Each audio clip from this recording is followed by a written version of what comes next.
Did Napoleon Hill, the world-famous author of Think and Grow Rich, really help to cover up a murder?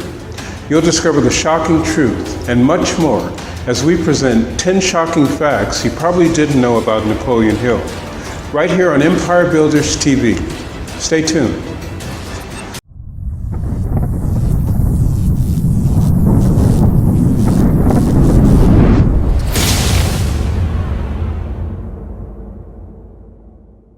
Welcome to Empire Builders TV, your pathway to wealth, success, and building your business empire. I'm your host, Bill Clark. In this program, we offer you step-by-step instructions on starting your business, growing an existing business, and expanding your business into an empire. So we hope you'll consider subscribing. In this episode, we're going to explore 10 shocking facts you probably didn't know about Napoleon Hill. For those of you who've never heard of Napoleon Hill, for almost 90 years, Hill has been considered the founder and godfather of modern success thinking and wealth building. He's best known for his book, Think and Grow Rich, which was a runaway hit when it was published way back in 1937. Now, some 81 years later, over 100 million copies of Think and Grow Rich have been sold worldwide, and it's considered one of the 10 best books ever written. That puts it right up there beside William Shakespeare and the Bible. Now, the legend surrounding Napoleon Hill has grown steadily since his death in 1970, and there's no denying that he's probably more famous now than he was when he was alive. But what do we really know about Napoleon Hill, outside of what he tells us in his own writings?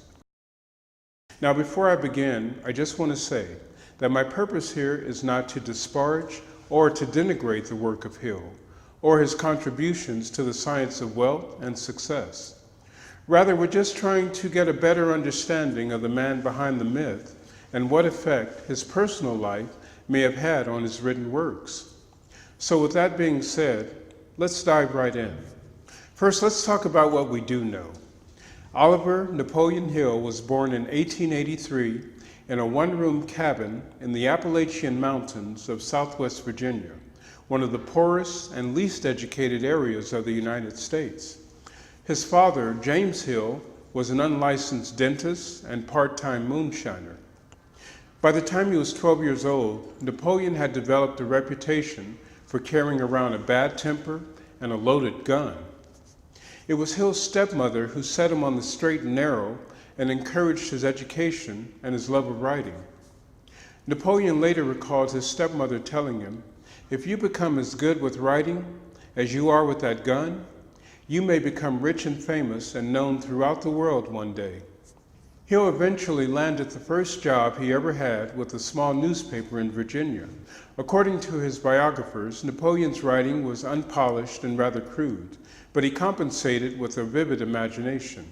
Hill later recalled that when news was scarce and there wasn't really much to write about, he simply made things up.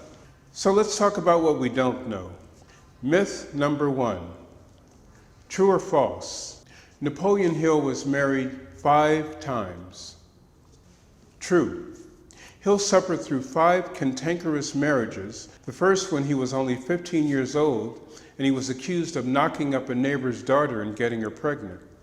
Now, this is one of the least known facts of Hill's life, and the event has been documented by his official biography. Following a shotgun wedding, Napoleon Hill and his very pregnant new wife settled down into a life of hellish matrimony. The marriage was later annulled after the bride confessed that the child was not Napoleon Hill's.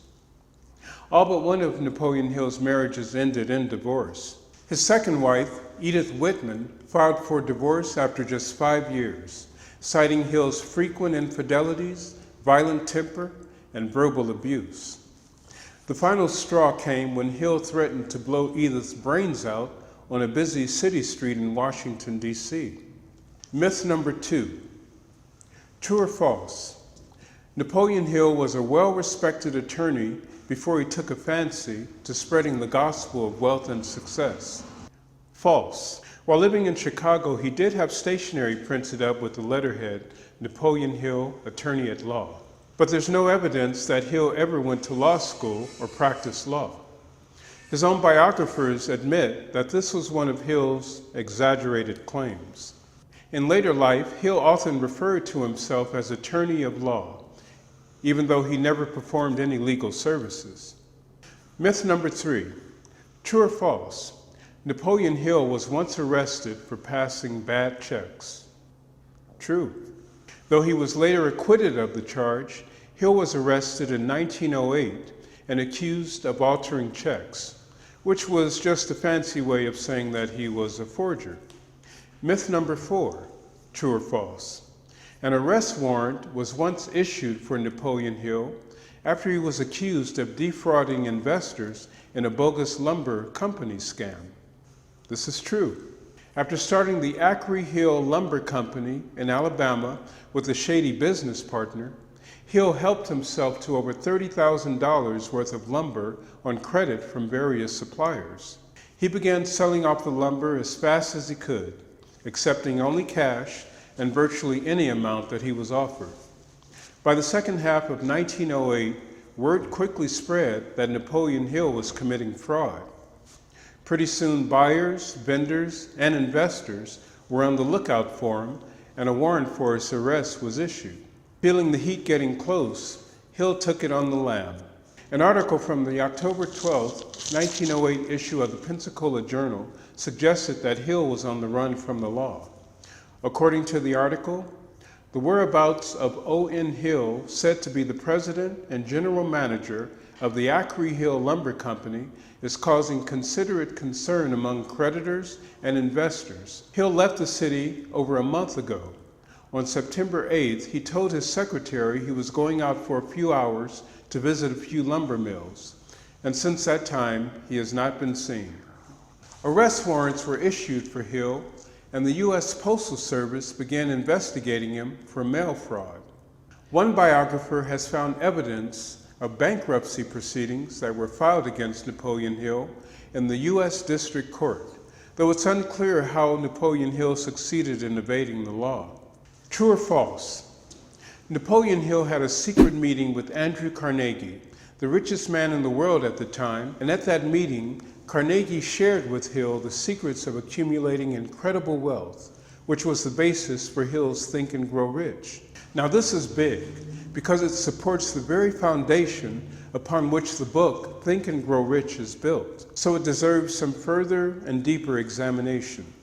According to the official legend, sometime around 1908, Napoleon Hill was invited by Carnegie to spend the weekend at the billionaire's 64-room mansion in New York City, at which time Carnegie supposedly revealed to him the principles of achievement, the concept of the mastermind, and those arcane hidden secrets to financial success. And the answer is